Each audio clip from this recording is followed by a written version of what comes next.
Hey, before we hop into football here this morning, first of all, I appreciate you guys, making some time on Good Friday. But before we hop into football, I just want to take actually a few moments just to look. I know the last few weeks have been really, really hard for everyone on this call, everyone in Northeast Ohio, everyone around the country. The COVID-19 pandemic has been a real challenge from really worldwide, and I actually just want to take a few moments to express some gratitude to our public health officials, the medical professionals who really have put themselves at personal risk to sacrifice and help others, and really help us stem the spread of coronavirus. The other thing I wanted to mention is how proud I am of our organization in terms of how they've navigated really uncharted territories over the past few weeks, and really just kind of raise special mention to the Haslam family, people like Larry, Miles, Denzel, Baker, guys that have really gone above and beyond to support the various relief efforts, with COVID-19.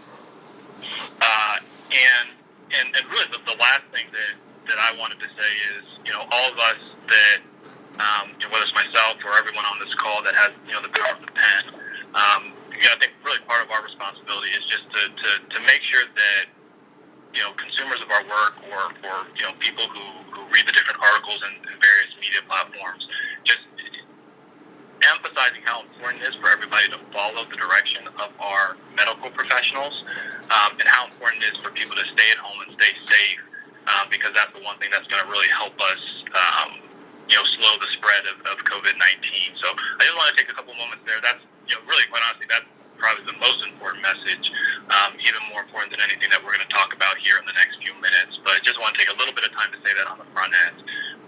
So I'll kind of open it up from here for football-related questions. Hey, Andrew, just from a logistical standpoint, we know Kevin didn't make it to Cleveland. He's still in Minnesota. Where are you, and how have you been coping over the last couple of weeks? Yeah, so, when I took the job here, my wife and I, we had really decided to push our formal move back until after the draft, just because the first 3 months in any transition is very challenging. Now that being said, I have been fortunate to see them a couple weeks ago, and we've had a lot of FaceTime activity. So it has, with a 2-year-old and a 1-year-old, that has been a bit of a challenge. But it's something that we had really planned on addressing permanently after the draft. Obviously, with everything with COVID, we're playing that a little bit by ear, but we've been able to navigate it fine over the past few weeks. Andrew, do you know exactly what the logistics are going to be like on the draft weekend? Where will you be, and have you done any mock drafts yet?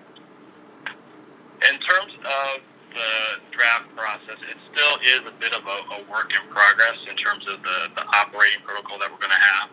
Fortunately, I think we have a really strong preliminary game plan, and that's really a credit to our IT staff led by Brandon and Judd Covert, as well as our video staff with Rob Pavlis. But we still are working through those things. We feel like we're going to have a good plan, be very, very prepared. I do intend to be in Cleveland on draft night, and we'll be ready to go.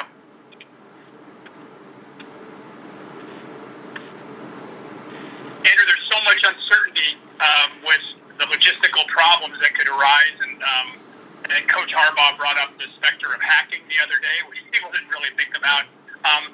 How uncertain is this for you? I mean, how difficult is it to make any plans with so many unknowns? I think it's just more different, right? It's more different than any team has really a different environment than any team has operated under. But look, all teams have faced the same challenges, and I guess from my perspective,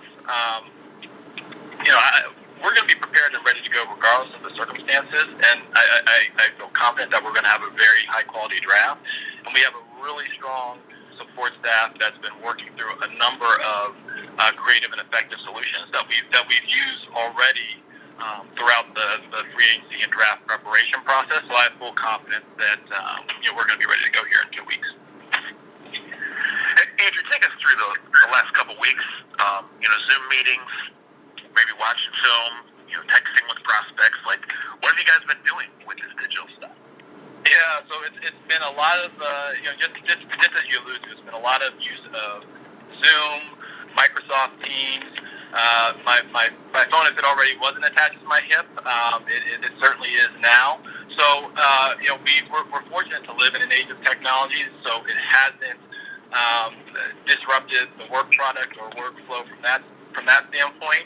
Look, obviously you miss a little bit of something with not being able to engage with people in person, but it really hasn't slowed the free agency or draft process from my perspective, and we've got we felt very prepared going into free agency, and we feel very prepared at this point in the draft process. So it's had its challenges, but we've navigated them pretty well.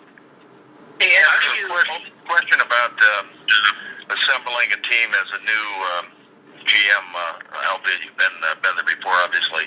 But when you first got there in 2016, Ray Farmer's group had assembled teams, and then John Dorsey's group assembled teams, and of course you're a part of that. Now, the question is, in terms of hoping to win in 2020, how do you avoid tearing down the roster too much and saving enough of Dorsey's people for this team to be relevant and have enough depth from the players selected by another regime to try to win in 2020? I guess that probably goes back to something I was asked, in the opening presser in February. And the first thing I want to clarify is every player who's on the Browns roster, they are part of our organization, and they are a Cleveland Brown. It's not about how they were acquired or who acquired them or anything along those lines. The players on our team, they're ours, and we're going to embrace them with open arms, regardless of how they got here. In terms of the question about assembling a team, it's no different than any other offseason, right? Our goal is to aggressively add talent, aggressively add players to the roster who can help us and fit in our schemes offensively and defensively on the field, and then are the type of people that we want in our organization. We said it multiple times: smart, tough, accountable, and that's really our focus day in and day out during this offseason process, and putting together the best team possible so we can go out and win on Sundays in the fall. Andrew, how do you transport your war room to your home office? In Berea, you have the walls of all the names and everything. You're surrounded by scouts and coaches and your front office and that. For this thing, you're going to be isolated at home. So how do you transport all that information that's all on the walls and everything like that to that home office? I guess maybe a big part of it, this is maybe where my particular age demographic is perhaps a little bit helpful. A lot of the stuff that we use, they're database tools. I guess really no different than video tools. No different than probably a lot of industries around the country. So in terms of physically moving things, that's really not a challenge. For us, the bigger challenge is just setting up effective communication protocols, because you do run into issues sometimes where someone at their home doesn't have a strong internet signal, and maybe they go out for a few minutes, or there's a latency issue. But in terms of our information, a lot of that is housed in our internal database, and fortunately, again, we live in the age of technology where we have, whether it's FaceTime, Zoom, Teams, and just even picking up the phone and giving people a call. So from that perspective, it's different, but it's not a challenge that's insurmountable by any means. Andrew, you're so young. Is there any way to go? Andrew, do you have any? Andrew, considering you haven't been in this forever. I mean, do you have any old school people in the building saying, worst case scenario, we have to do, go back to the 80s or what? You know what I mean? Like the old days. I would say that regardless of age, we have a pretty progressive group, and then I would say even just people who are significantly older than I am that we have on staff. Even they realize the benefits of technology now. We're going to make sure that we're prepared in any decision-making scenario, that we have what we need if there was to be a kind of an Armageddon scenario with power or internet access or something along those lines. But that's really no different than anything that you would experience if you were actually in the building, navigating the draft process. So, I think we're pretty well prepared on that front and have a number of strong contingency plans in place. When you have to look at players, possibly drafting players that your doctors haven't looked at, what is that situation like? Yeah, that's a great question.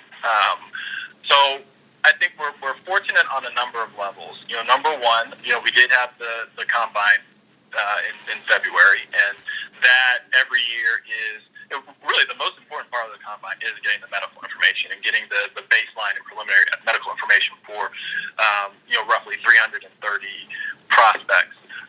The league has done a really nice job of really coming up with some protocols where essentially each team doctor is responsible for a check-in with some of the guys who weren't healthy in Indianapolis. So we are going to get some pretty good updated medical information on prospects who weren't healthy earlier in February.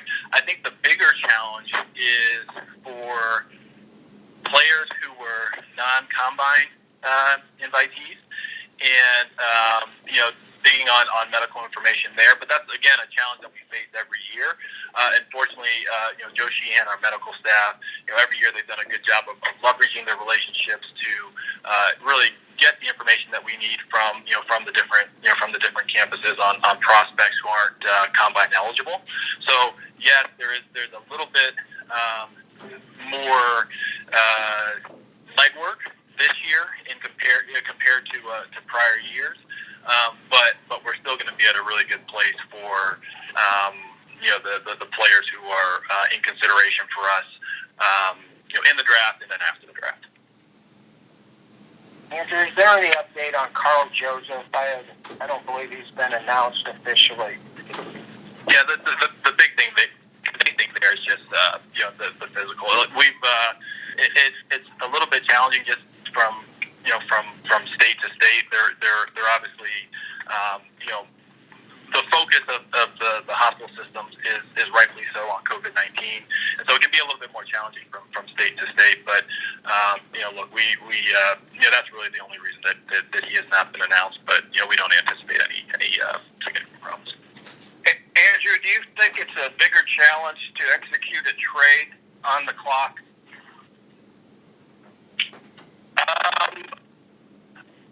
Not really. I mean, I guess there could be a little bit more, risk depending on the technology on the other end. But I mean, if you think about it through maybe a normal situation or a normal draft, a lot of those trades they're executed by phone. Right, we're still going to be online with the league office. We'll still be on the line with other teams. So from that standpoint, absent a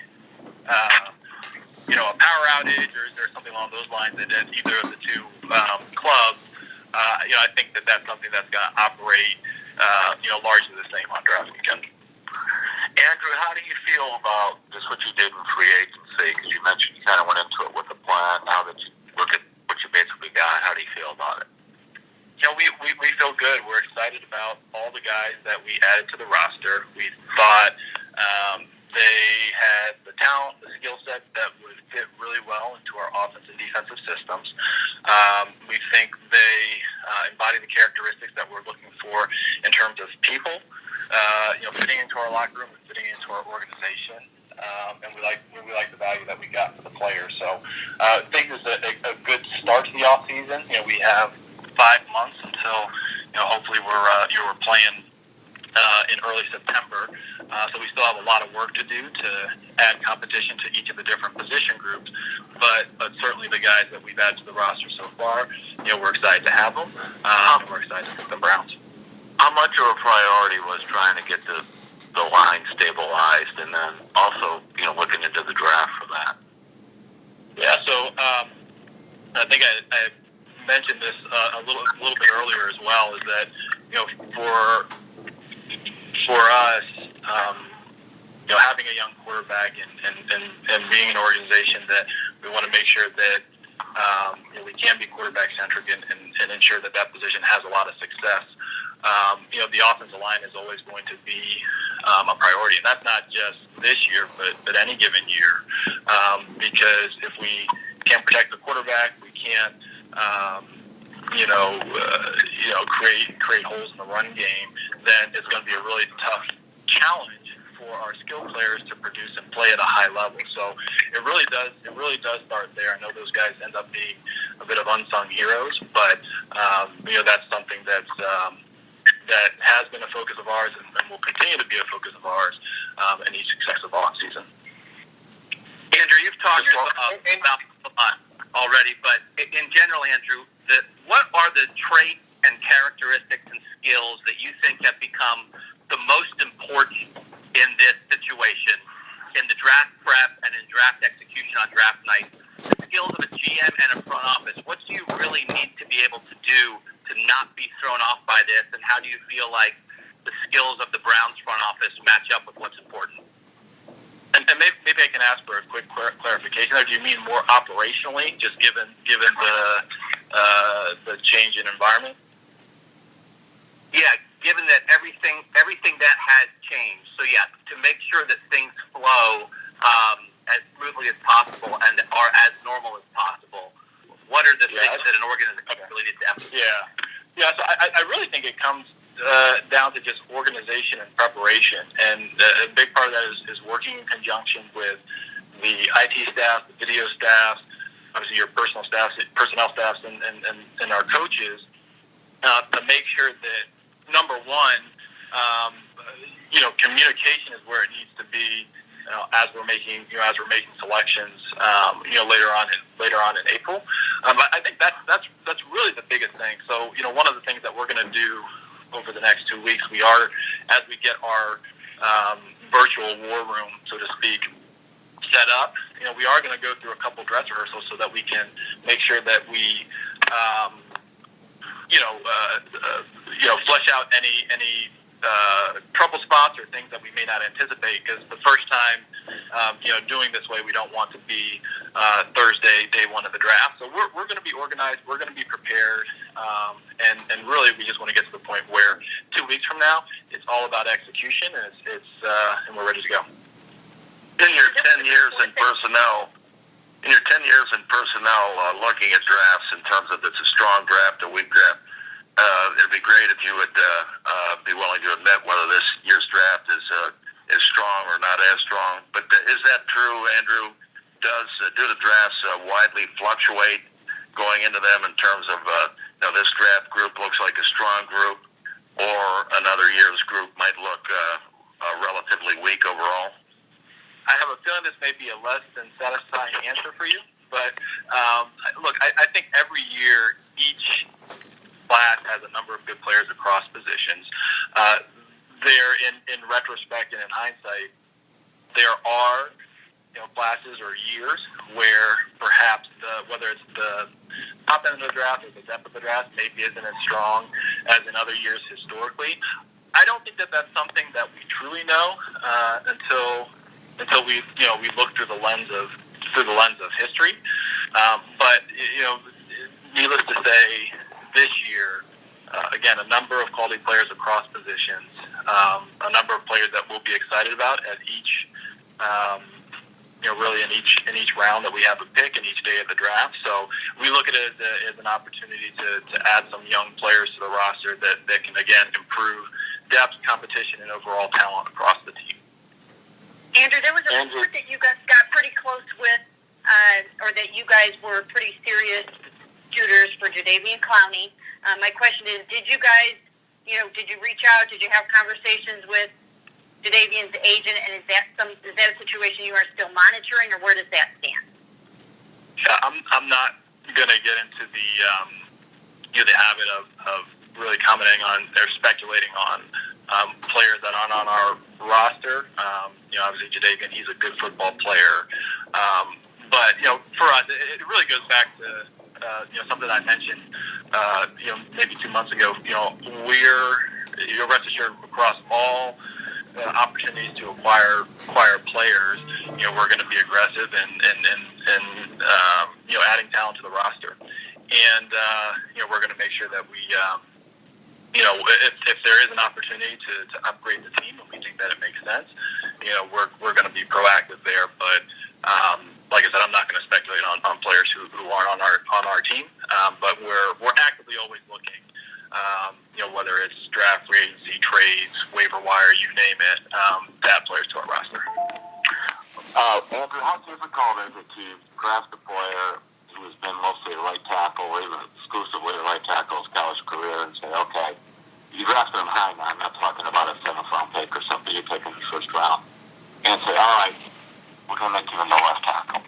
When you're evaluating that, how do you look at it? Honestly, I think the distinction between left and right tackle is really outdated. It's not. We're no longer in the days in football where teams will have their best rusher and just line them on the defensive right, offensive left, side of the formation. And really, the game isn't played that way. So, from my perspective, tackles are tackles. And in terms of guys, making the switch, like certainly there is. Probably an element of muscle memory that needs to be reprogrammed, so to speak, for people who have played one side or the other for a long period of time. But if you look, right, Jack Compton, he was a college left tackle that has been a pretty well accomplished right tackle in our league, and perhaps the best example of a switch for a career college right tackle that has been a pretty good left tackle in our league is Tyron Smith. So I think sometimes those distinctions can be a bit overemphasized. But look, in today's game, I think the two tackle positions are they may not be identical, but they're pretty close. In other words, there's not a special skill set that goes with left tackle anymore. It used to be, I guess maybe the best athlete on the offensive line, you put him a left tackle. I think the requirements of both the left and the right tackle in today's sport, they're just as challenging. I mean, you're going to face top rushers every week at both spots. You're going to have to pass protect at both spots. You're going to have to create movement in the run game at both spots. So it's certainly a challenge that both guys will face. Andrew, you've made many moves this offseason with veteran players, but all of them still have not touched the left tackle position. It's got to be by design, right, that you set it up so that the draft focuses on a strength in this draft? No, I wouldn't make any assumptions regarding that. And, like I mentioned, Jack's played left tackle before. Chris Hubbard has played left tackle. Kendall Lamb's played left tackle. Like I said, I wouldn't make any assumptions about, what we may or may not do, moving forward. Like, my goal is to make sure that we are adding talent across the roster, adding competition across the roster, and that's something that we're looking forward to continuing doing over the next several months. Hey, Andrew, can you talk about the philosophy or explain the philosophy of signing so many of the defensive guys that you added to one-year deals? Is that for salary cap flexibility, draft flexibility? And some of it is not forcing the market's hand, so to speak. We felt like all those guys could add something to the team with their on-field profile and their off-field profile. Some of them did find perhaps more depressed markets than they were expecting going into the process. So it did work out that way. But part of it was just again trying to be opportunistic as we navigated some of the different player markets, and so really that's the primary focus there. Andrew, how have you found working with Kevin, and what would be a couple of the things that maybe even surprised you about as the relationship has grown with him? Yeah, it's been fantastic. We were in each other's offices every day before facilities closed down. We've been on the phone multiple times a day since facilities have closed down. I would say probably the biggest, maybe I shouldn't say surprise, but the biggest pleasant surprise is just getting to know him over the past few months is probably really something non-football related. I don't think people, and maybe people will realize it as we go through the year, but he has got an incredible sense of humor and an incredible wit. He really he can really get me going just because he's got such a sharp wit. And maybe that's something that you guys have picked up a little bit on with some of your sessions with him. But he's a really, really funny guy, and I can't wait when we do open the building back up and our players get to know him a little bit more intimately. I know that they're going to embrace him. Andrew, can you just talk about, in a draft situation, your decision-making process? If there are two prospects at a position that you like, and one might be more NFL ready, and one maybe is not quite as ready right now but has a higher upside, not necessarily what you would decide, but just how do you go through that process when you have two similar guys who are like that? Maybe more globally, I think it really does depend on the particular situation because there are a number of factors that come into play: talent, need, medical history, character, mental profile, positional priority. You name it. In terms of that question about NFL readiness or ceiling in particular, I guess for me, the draft is largely about trying to find some longer-term solutions to your roster because you do have these players under contract for multiple years at pretty cost-effective amounts. So I guess the idea that you are taking players to come in and hit the ground running. Very very few rookies do that, and that's not to say that there aren't some who do or will, but that really won't be our organizational mindset as we enter the draft. About who can perform at a Pro Bowl level day one, because history tells us that that's very rare and not usually the case. And this is all the players that we take day one, day two, day three. We're hopeful can be longer term members of the organization. Andrew, time for two more here. All right, go ahead, Tony. I'll take second. Go ahead. Oh, you want to go? Okay. Paul DeSantis said at the Stefanski intro, which was before you were hired, was when he first started with the Browns. The NFL was so new to him. I mean, he didn't know what he didn't know and all that. So here it is 4 years later. How is his experience in the NFL now affecting the operations of this coming draft?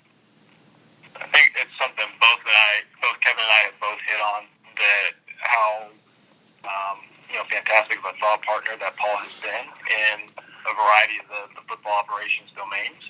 And with Paul, I think he has such a unique background that here's someone who's had 20 years of high-level executive experience, and one of the big three professional sports.